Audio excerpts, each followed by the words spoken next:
It's time for Mock Draft 7.0. We're doing this one a little bit different as well. I'm going to be joined by 3 draft experts, and we're going to take the reins of the teams in the first round, make those selections. Michael Bolton, he's not taking the reins, but he's here anyway. Let's get to it. Let's get to it, indeed.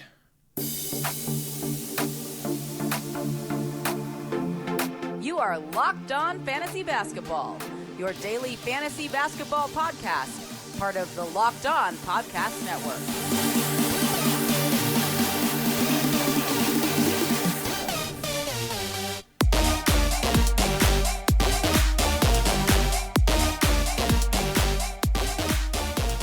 Hello and welcome to the Locked On Fantasy Basketball podcast, brought to you by Basketball Monster. My name is Josh Lloyd and I am the lead fantasy analyst at basketballmonster.com and at Yahoo Sports Australia. And you can find me on Twitter as always at redrock_bball and on Instagram at Locked On Fantasy Basketball. Today we're doing another NBA draft mock draft. I'm going to be joined by Rafael Barlowe of NBA Draft Junkies, Sam from Draft Dummies, and PD Webb. And we're going to be splitting up the teams in the first round, making picks for those teams.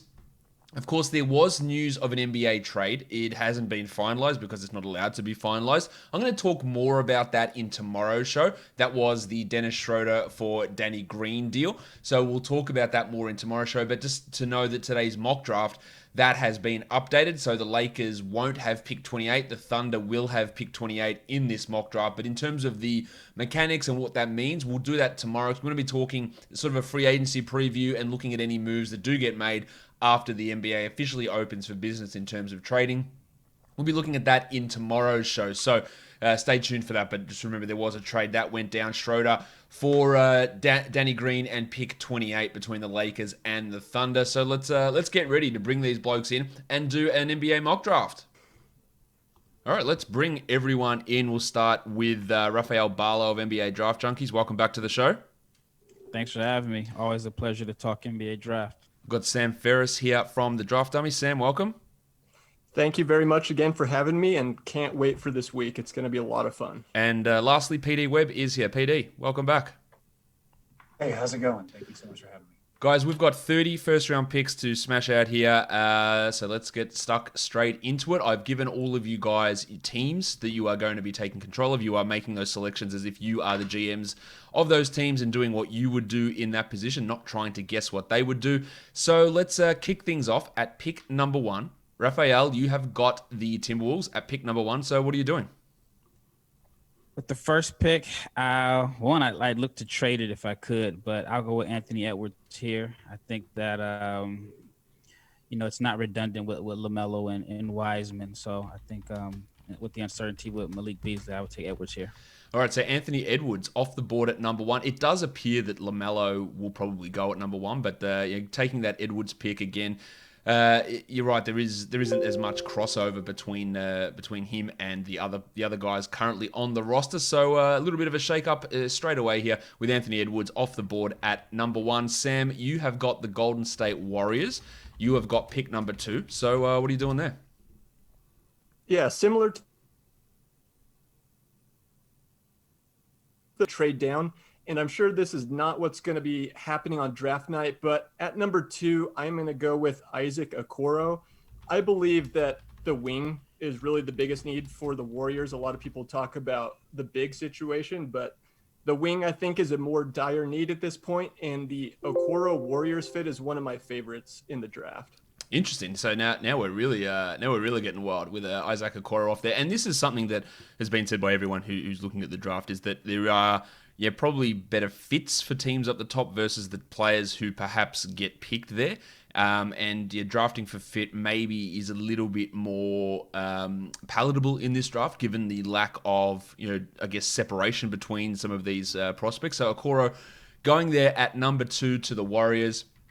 PD, you are up at number 3 with the Charlotte Hornets. You've got who people are going to think is probably going to be the top 2 picks in this draft, with LaMelo Ball and James Wiseman still on the board. So what are you doing at pick number 3 for Charlotte? Charlotte's going to select LaMelo Ball. It's not the most perfect fit in the world, but I think that having a high-level creator with upside to grow who can fit next to another creator makes a lot of sense for where they are right now. Yeah, look, I think that's fine. And look, people will, PD, have that thought of, oh, why would they do that when they've got Rozier and Graham? I don't think there's any problem with that. And obviously, you don't have any concern with that. No, I think that, Rozier is a fine player for now, but building towards the future, it's going to be pretty easy to scale Melo's usage up as the current roster blends into the roster of the future. All right, so that leaves me with the Chicago Bulls at number 4. I think most people who have listened to this podcast probably know who I'm going to take here, a guy that I've had at number 2 on my board pretty much the whole way through, and that is, of course, Killian Hayes. From over in Germany. I don't believe that Kobe White really is a point guard that you want running a team. I think he's really strong as a scoring guard. And yeah, who knows how long Zach LaVine is for this team. And Hayes is someone, bigger body, that can handle defensive responsibilities and run an offense. So Killian Hayes is who I have got going there at number 4 to the Chicago Bulls. And now we go back to Rafael, who has the Cleveland Cavaliers at pick number 5. At number 5 for the Cavs, I would go with Deni Avdija. I think he gives them I want to say secondary playmaker, but he might be the best playmaker on the team. But he gives them just another versatile player that can play multiple positions, play some defense, and looks to pass the ball, which is they don't have a lot of that on the team outside of Kevin Love. You're right. Their passing is rough, to say the least. How do you think he would fit in like a role where he is a best passer on the team? Because that's not the situation that a lot of people would see him in. Yeah, I mean, that just shows how bad the situation is in Cleveland. But I think they need to address that first and foremost, because with Garland and Sexton in the backcourt, the ball's not going to move and guys are going to be unhappy. So, I mean, they could look at taking a point guard here. I'm not as high on Halliburton as others, which I could see them making that pick, but I don't think he really makes much of a difference there. No, I tend to agree with that. So let's flip it over now to pick number 6. Sam, you have the Atlanta Hawks at number 6. Which direction are you going here? So pretty easy pick for me here. I'm going Devin Vassell. I really like the fit there in Atlanta, bringing his team defense to a Trae Young-led offense that will need that defensive stability. And I do buy into a little bit of his self-creation offensively, I think a little more than most. So the highest player remaining on my board, and I like the fit there in Atlanta. Do you think he's the best shooter in the draft? Probably not, but I do think that, kind of like I stated, I do think his self-creation is a little bit underrated, something he didn't get the chance to show too often, but just the bump up that you saw in his ability to create off the bounce in terms of the pull-up jumper, the high release. He showed a little bit of that at Florida State, and I think you're going to continue to see more of that at the next level. But obviously the defense is really the selling point in terms of, I think he's the best team defender in this class. We've got a couple of guys who are sliding in the draft at the moment, notably James Wiseman, and a guy that's been talked about as a top 3 guy for a while as well, Onyeka Okongwu, or at least a top 3 opportunity. We're down to pick number 7. PD Webb is on the board for the Detroit Pistons. PD, are you going to stop the slide of either of those big men? I'm not. We're going to go in a different direction. Let's go. go. Take Kyra Lewis out of Alabama. Oh, yeah. I like this. I had Kyra at number 7 in my mock a week or so ago, and people didn't like it, but I explained my reasoning behind it. You tell us your reasoning behind it. This roster is majorly in flux. Currently, we have like 4 people under contracts going forward, so expecting there to be any overlap. Taking a wing or a big doesn't really make sense since Blake Griffin's the only thing locked down. So finding a young creator who can set things up for Sekou moving forward and just establish an identity, which should be, if you're going to take Kyra, it's going to be playing faster. And I think that is a good way to build going forward. It doesn't commit to a specific style of rebuild, but it does give you somebody who can make decisions going forward. Now, that puts me in a little bit of a bind here at number 8 because Lewis was going to be who I was pouncing on here as the New York Knicks. The 2 best players I think available are 2 big men, and the Knicks have Mitchell Robinson already. Not that should necessarily, when you're as bad as the Knicks, preclude you from taking another big man, but I'm not sure it's the greatest use of assets here. So this puts me in a weird spot. Now, if this was the Knicks in real life, they'd be jumping all over Obi Toppin. I've got no doubt about that, but that's definitely not what I'm going to be doing at this point. This is a tough one for me here. You have created some problems for me. Ooh, do I pull the trigger? This is risky. Okay. Wiseman's there. I don't think I'm going to go that direction. I tell you what I want to do, and I'm going to do it. I'm going to take Alexei Pokusevski at number 8. Now, that is probably high for most people, but I think he can fit with Robinson. I think that he has probably some of the highest upside in this entire class. It is a pick that is absolutely not what the Knicks would do, but that's what I'm doing. And I don't feel great about it. It hasn't fallen the way that I would have liked for the Knicks here, but that is what I'm doing. All right, Rafael, how much do you hate that pick? I actually liked it for me if I'm in charge of the Wizards because I have an easy no-brainer choice. But yeah, the Knicks fans are gonna boo it. So, they're gonna hate it. There's no doubt about that. I'm gonna get booed into absolute oblivion with that selection. So I'm taking Pokusevski at number 8 there for the Knicks. Rafael, you are on the board for the Wizards at number 9. So what are you doing there? Gave me an easy choice. I got James Wiseman. I don't think John Wall. I mean, I'm assuming he's going to be healthy. But I don't think he's had this type of vertical lob threat since early in his career with JaVale McGee. So, I'm going with James Wiseman. And easy no-brainer choice. I'm surprised to see him fall this far. Yeah, I think that is a pretty easy choice there as well to take Wiseman at number 9. They've got Thomas Bryant currently sitting as their starting center, but you don't not draft someone because Thomas Bryant is around. Was there any thought of taking, say, an Okongwu there instead of Wiseman? Yeah, I don't think you can go wrong with either one. I think Okongwu might be the better fit short term, but I think, realistically, teams are going to go with upside, and I think a lot of teams may feel like Wiseman has a higher upside. But then again, this draft that we're currently on may be a little different. That's why he fell so far. So unpredictable. Before I get to you, Sam, I do have to tell everybody that, hey, mock drafting is hard. Drafting is hard. And if you're looking for something to help you get a delicious treat in, but also look after your body, Built Bar is the best tasting protein bar ever. 6 new flavors are back with Built Bar to go with their original 12. Apple almond crisp, carrot cake, lemon almond cheesecake, cherry barcia, cookies and cream, and caramel brownie. These are low calorie, low sugar, high protein and high fiber bars that you can use like a treat, but also get that protein in. And it's not like you're eating sawdust like a regular protein bar. Built Bars, the cookies and cream bar, 17 grams of protein, only 130 calories and 4 grams of sugar. Go to builtbar.com, use the promo code LOCKEDON, and you'll get 20% off your next order. So use that promo code LOCKEDON and get 20% off at builtbar.com for the best tasting protein bars you will ever find. All right, Sam, you are back on the clock here. You are at number 10 with the Phoenix Suns. Which way are you going? Yeah, man, so you made this hard for me. I thought I was going to be the one to shock you guys and take Poku at 10, but he's already gone. So I am going to take Onyeka Okongwu, and I know the fit doesn't work, but I think he's clearly the best player available. And I know that's not really the exercise we're doing, but I'd just say that they could package him in a trade at this point. I'm sure somebody would be looking to trade up if Okongwu drops to 10. Again, I just think he's pretty clearly the best player available at this point, and so that's kind of the way I'd go with that pick. Yeah, I think that's, you can look at decisions of whether this guy is a fit or if it makes sense, but when there are big drop-offs between him and the next guy, I think that makes sense to just grab him and see what happens and see, is there any chance of him playing next to Ayton, and can you move him on for other picks or other players later on down the road. And I think that when we get to this stage where there is, I think, a little bit of a drop-off here, PD might have some different thoughts depending on who he selects at the next pick, but Okongwu does appear to be the best option on the board. PD, you are up with the San Antonio Spurs at number 11. What are you doing here?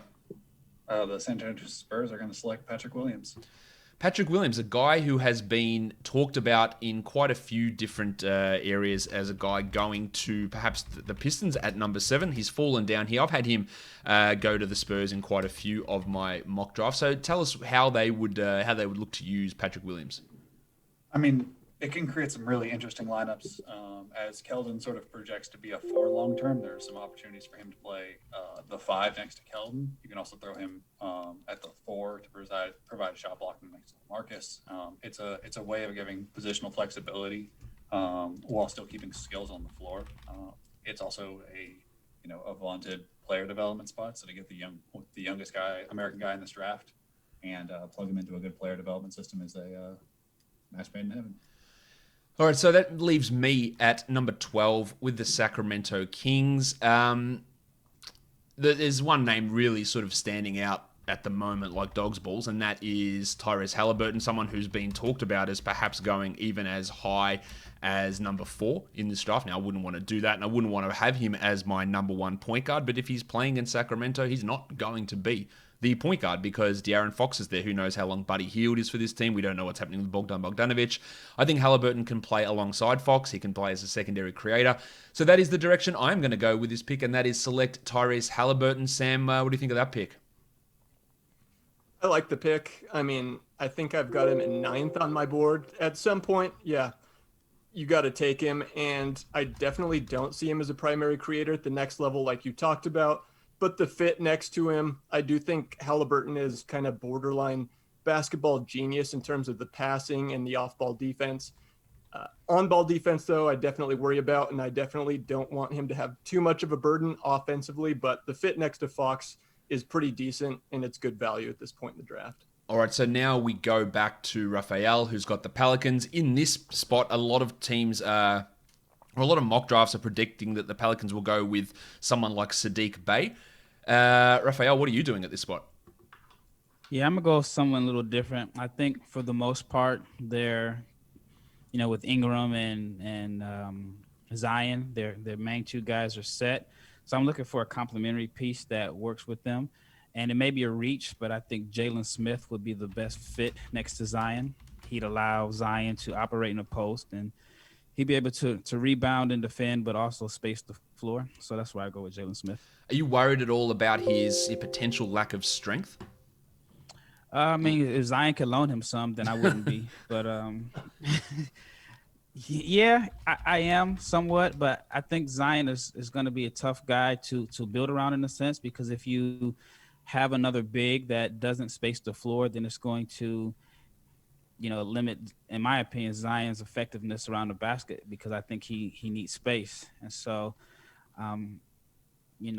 if in free agency, if Serge Ibaka were to come, then that would make some sense. But I don't think Hayes and Zion long-term are going to be a good fit on the offensive end. No, I tend to agree with that as well. And Smith could play that, Miles Turner-ish sort of role, and play perimeter stuff on the offensive end. Zion plays down low and uses his strength there, while Smith can be more of a shooting option out there. So I do understand the pick, and this is one that I think does make quite a bit of sense to have him going to the Pelicans, Jalen Smith going at number 13. Sam, this is your first of 3 picks for the Celtics. Now, in reality, they may not make all 3 picks. If they do, almost guarantee one of those is going to be an international stash type of option, but you've got their first pick here at number 14. So what are you doing for Boston? Yeah, the Celtics are obviously in a great spot to be able to take a bit of a swing. I'm going to go with RJ Hampton here, who I really like his upside. I think he's one of the best advantage creators in the draft. In my opinion, he has the best first step and the best burst in the class. And so I'd be really excited to see what he could do, coming along slowly, allowed to develop there with the Celtics. Again, phenomenal athlete. And I think he's improved as a decision maker.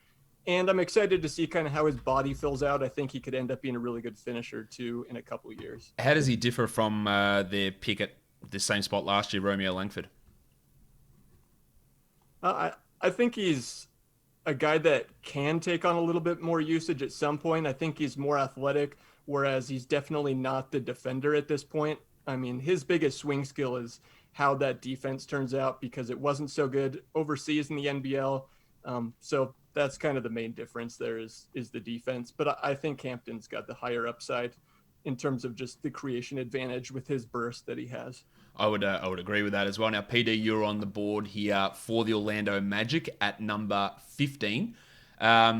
RJ Hampton would be someone that I reckon the Magic in real life would be absolutely loving. Someone with athletic potential and length and upside, and that's generally what they do. But he is not an option for you. So what are you doing at number 15 here?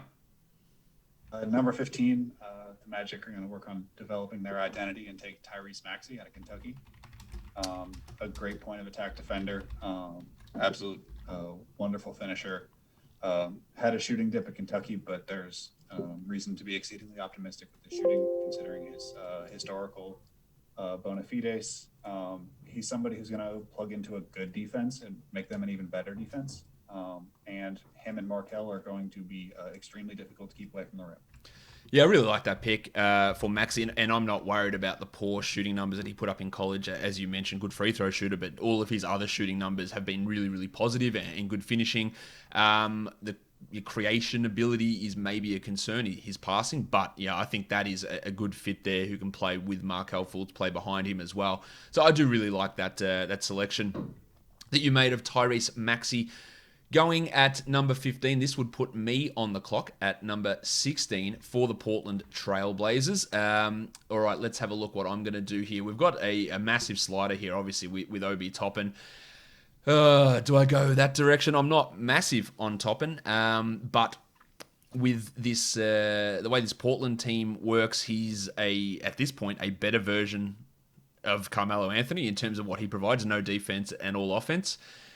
Is that? Oh, I just don't feel right about doing it, but I reckon I might do it. Yeah, look, I didn't think I'd be the one to take Obi Toppin, to be honest, but that is what I'm going to do here at number 16 for Portland, taking Obi Toppin out of Dayton. Now, there is almost no way that he is going to fall this low in the draft, but I think for that offensive upside alone, I think that makes it worth it for Portland. Rafael, what do you think of that? I don't think he'd fall. I mean, as a Blazers fan, I've kind of warmed up to it. Sadiq Bey would be my favorite choice there, but I think Toppin could give the Blazers another passer. I mean, I think his passing is underrated. I think he'd help on the offensive end, but Portland needs defense. So yeah, I'm just going all in. I'm just going all in on offense. Don't worry about defense. Yeah, and I thought about that for like the Wizards or even maybe even like the Mavs. Just go all in on offense also. But yeah, I mean, I wouldn't be mad at it. Like I said, he would probably be the third best passer on the team, maybe even second already, because Portland just doesn't have a lot of guys that are good at moving the ball. It's back to your pick at number 17. The Wolves, to make their second selection, they made their first one at number 1 overall, selecting Anthony Edwards. So what are you doing here at number 17 for Minnesota? Sadiq Bey would be my choice. I think he's a plug-and-play guy. He would be able to come in, and I think I would probably start him at the 4 next to Cat, give them another outside shooter. I like Villanova guys. I mean, they're ready to come in and contribute. And then he could also be I wouldn't say a secondary playmaker, but they can get creative with the offense and allow him to maybe be a hub and maybe in the post if they get some mismatches on guards. So I like him. And I think if the Wolves get Anthony Edwards and Sadiq Bey, then they had a pretty good draft. Yeah, I think that's fair. Look, his shooting numbers were obviously strong. I worry somewhat about his defensive ability and what else he does. But at number 17, I think that is it's a pretty good option to take Sadiq Bey there for the Timberwolves at 17. That brings us on to 18. Sam, you've got control of the Dallas Mavericks here. What are you looking to do? So I'm going to select Malachi Flynn here. Might seem like a reach to you guys. Not sure where you have him on your board, but I'm a really big fan. I think at his size, he's one of the best defensive prospects that I've scouted. For being 6'1", can play on and off the ball offensively. The reason with concern there in terms of the fit is kind of similar to Jalen Brunson, but I just think he's a better player. I think he could give Luka some rest if he needs it, playing on and off the ball. He did that at San Diego State, and he can chase kind of the smaller guards around defensively. One of my favorite players in the draft, and I think he's going to end up returning lottery value. So I'm fine taking him here at 18. Yeah, I don't have a problem with that either. I had him, he's a little bit higher than that on my board too. So I'm really getting in on Flynn at the moment. Shooting, passing, defense. Like he's got very few weaknesses outside of his size. And even at his size, he's a pretty strong defender. So I do like that selection of I've Malachi Flynn there now. PD, you're up at number 19 with the Brooklyn Nets. Brooklyn Nets are going to select Desmond Bain out of TCU. All right, so Bain, an older shooting guard who is possibly one of the best shooters or maybe top 3 shooters in this class. What else does he bring? I mean, to me, in my mind, he's the best shooter, hands down. And there's not an argument for him being number 2. It's on catch and shoot from any range within the gym, off the dribble, off movement. He's probably the best non-point guard passer to me. He can guard multiple positions because of his strength. You probably don't want him on ones, but because of Brooklyn's lineup versatility, you can kind of throw him around, and he's able to fit into different lineups, not just with the shooting and playmaking, but with the strength on defense. This pick also adds value because he's older. He's ready to go right now, and this Brooklyn team is on the clock to produce wins. So at 19, they have a little bit different incentives than pretty much everybody else in this draft. All right, so I'm up at number 20 for the Miami Heat, and the 2 guys that I wanted to pick were Malachi Flynn and Desmond Bain, so that's obviously not worked out all that well in my favor. What I think I'm going to do here is, obviously we've got someone like Cole Anthony that's falling. Not sure that's the direction I'm going to go. I think what I'm going to do is just grab a guy. This is, again, you talk about the Nets, competing and winning now. Miami was in the NBA Finals, so I want someone that can come in and be a contributor straight away. And to me, that is Xavier Tillman, who probably can play some minutes next to Bam Adebayo, but when Bam's off the court, he just comes in and plays really strong defense, can move the ball, and gives you 48 really solid minutes of center, and there's going to be some overlap there. And he could develop into a really strong player that at some point there is a trade asset there for Miami. So I'm taking Xavier Tillman at number 20. PD, what do you think about that? I love Xavier Tillman. If it's a good way to keep the Bam idea alive, even in second string minutes, it's going to be essential for his offensive projection that he shoot. He was in the high 20s at Michigan State, but there's reason to believe that with the mixture of the work ethic and the historical precedent of bigs with catch and shoot, that in time he'll get to, league average at least, and then that really opens up his passing versatility. I mean, I think this is a perfect fit of form and function here. Okay, I'm glad I get the approval of PD Webb for that one. That's good. All right, number 21. It is the Philadelphia 76ers. Rafael, you are on the clock. Philadelphia, let's go. Yeah, Philly needs some guard help, and I'm going to go with Cole Anthony. He was someone who, at this time last year, we were projecting as a lottery pick, and some even thought he was the best guard in the draft class. So to see him fall to 21, I think that even if he's not a point guard, it works in Philly with Ben Simmons because Cole Anthony was such a good shooter off the ball, even though the sample size wasn't great. But I think that a worst case scenario, he's a guy that come off the bench and give you some buckets as a 6th man. So that's why I go with Cole Anthony. Yeah, we talked about Maxey and his lack of shooting production at Kentucky and not being that concerned about it. Anthony was a guy who the situation at UNC obviously didn't play into any sort of benefit with him being really the only guy that could shoot and double teams and packed paint. Really nothing worked his way. And with Simmons being able to find open three-pointers better than almost anybody in the NBA, I think that is strong for him. And the role that you're looking at there, does he compete with someone like Shake Milton for that sort of a role? And I think there's a real possibility he can do that. He doesn't need to be a primary playmaker. He can work on his shooting and he's going to have much less attention going his way. So I think that does make quite a bit of sense to get Cole Anthony to Philadelphia at number 21. At number 22, Sam, it is you with the Denver Nuggets. What are we doing here? So I'm going to go with Jaden McDaniels here. The Denver Nuggets are another team with a fairly complete roster. They can afford to take a bit of a swing. That's kind of what they've done in recent drafts. So I'd love to see them get their hands on, a Poku, or in this case, a Jaden McDaniels. I think I'm higher on him than most because defensively, I think he's a really good weak side rim protector. And at this point in the draft, I kind of asked myself, if this guy hits, am I going to be excited to have him as part of my core? And to have a big wing like that, who I think can defend, provide some weak side rim protection. I don't really buy the offensive creation too much, but in terms of the 3-point jumper, the size, the defense, if he does hit, I think he'll be a pretty valuable player in the modern NBA. Oh, look, if he hits, it's going to be great. But there's, the risk with him is that there's a big chance that it doesn't hit and he just, runs around on the court with his head cut off like, the first couple of years of Marquise Chris's career. I think that's a real concern. But you're right. At this point, Denver takes swings on blokes. They do it all the time. It works out sometimes. Sometimes it doesn't work out. But they've got the ability where he doesn't need to come in and contribute straight away. They can wait on it and see how it all pans out. It is a very Denver pick when you look back at some of the selections that they have made over the last couple of years. PD, you have got Utah here at number 23. What are you doing? The Utah Jazz are going to take Grant Riller out of College of Charleston. All right, so similar to your selection of Desmond Bain earlier, an older shooting guard who is going to provide some really good scoring punch for the Jazz. Is this sort of, he just fits in that Jordan Clarkson role?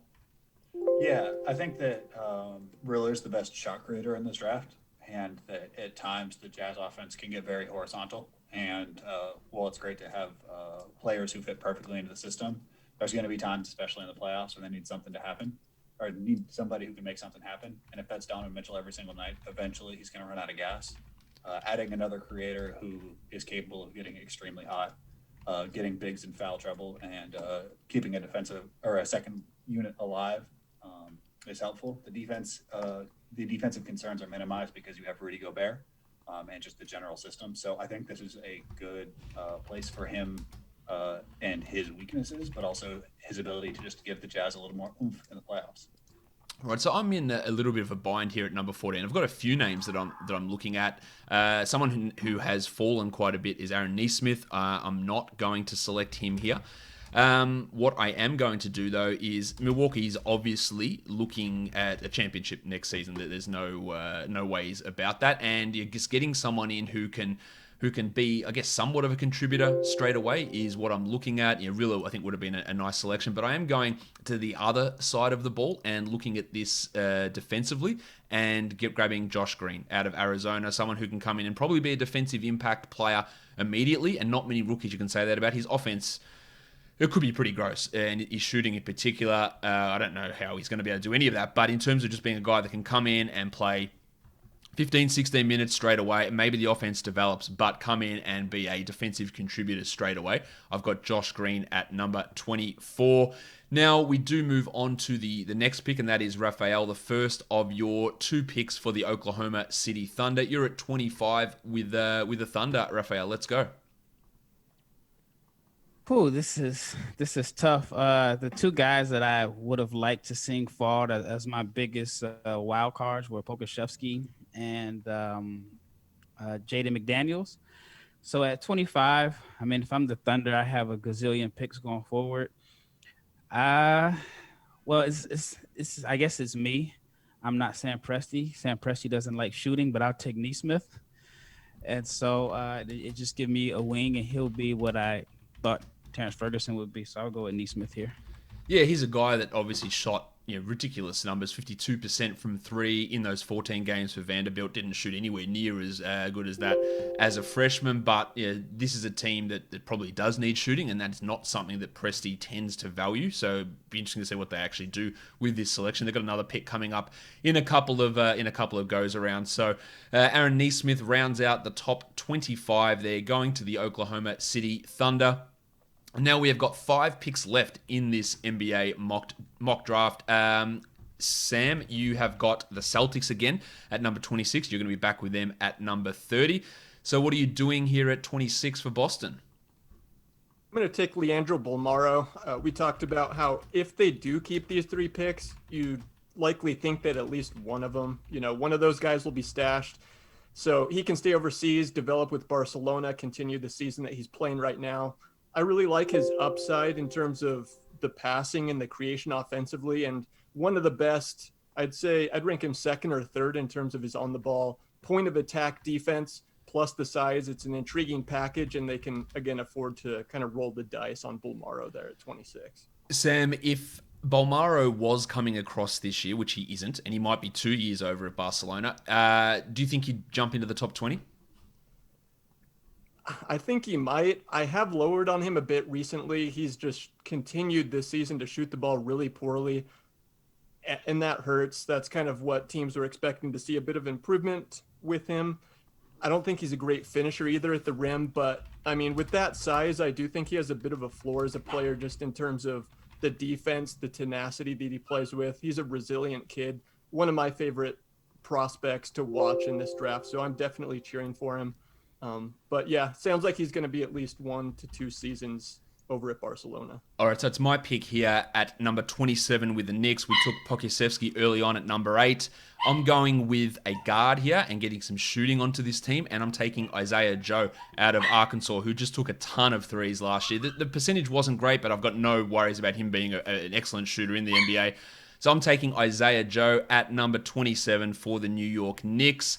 Rafael, you're up with the Thunder again with this selection they just got off the Lakers. So which way are you going here? Right here, I would go with Tyrell Terry. I think that he's someone that we've seen on a lot of boards going a little bit higher, but for him to fall to Oklahoma City at 28, and he'll come in and he can replace Dennis Schroeder. So that's where I would go. Yeah, look, I've even heard of talk of him maybe even going up as high as the top 15, which I don't think would be a great selection. But Terry has put on quite a bit of weight, and that was one of the biggest knocks on him. So he goes there to the Thunder with some good shooting pedigree. I'm not 100% convinced on him, but that's who I was debating for the Knicks there between Isaiah Joe and Terry, but I went with Joe. We've got 2 picks left. PD, you have got the Toronto Raptors at number 29. The Toronto Raptors are going to take Teo Maledon out of Asvel. All right, so that is one that I've had mocked plenty of times, and I've seen lots of people do that. We believe he is coming over this year, correct? Yes. All right, so he will be in there, probably won't be part of their rotation immediately. Quite a passive player at this point in his career, but has some passing ability, and I don't think there's really anything that's overly, controversial or anything about that pick. That just seems like the smart selection. And then, Sam, you're going to finish us off with pick number 30 in this mock draft. What are you doing? I'm going to go with Skylar Mays here, a guy that I think I have higher than the consensus. You look at his statistical profile last year, one of the best pick and roll players, and also he gets to the rim. You look at his unassisted rim attempts, he's one of the best there. That's a good indicator of creation. Plus, I like the size to play on and off the ball. I really like him. I think he's a first-round talent, so I will take him there at 30 for the Boston Celtics. All right, so that is the end of our first round. In terms of guys who perhaps are going to go in the first round and that have slid down, you've got someone like Paul Reed, who's perhaps an option there. Zeke Naji could be an end of the first round guy. Robert Woodard, Nico Mannion. These are all names there. Precious Achua, Tyler Bay, names who have been discussed there. Isaiah Stewart in some situations has been talked about as a first rounder, but in the end, I think that we covered these guys. Some guys slipped, some guys rose. Overall, I think a really, really strong mock draft from everybody. We've been going quite a while here, so I've kept you guys. So I will say thank you to everybody. Rafael, thank you for coming on, and thank you for your participation. No problem. Thank you for inviting me. PD, thank you. Thank you so much for having me. And of course, Sam of the Draft Dummies, thank you for coming on and making those picks. Yeah, thanks again for having me. And that was it. That's our mock draft in the books. We've got one more mock draft coming before the NBA draft. And as I said, tomorrow we're going to be looking at some trades. We're going to be looking at free agency preview and whatever news comes across the NBA. So we'll talk about that in tomorrow's show. Don't forget, join up to the Discord server. You'll find the link in the show notes and in the description. And on my Twitter feed, you can see links to join fantasy leagues and to vote for the Locked On Fantasy Basketball Podcast for the podcast of the year. If you could do that, that would be awesome. Guys, we are done here. Thank you so much for listening, everyone. See ya.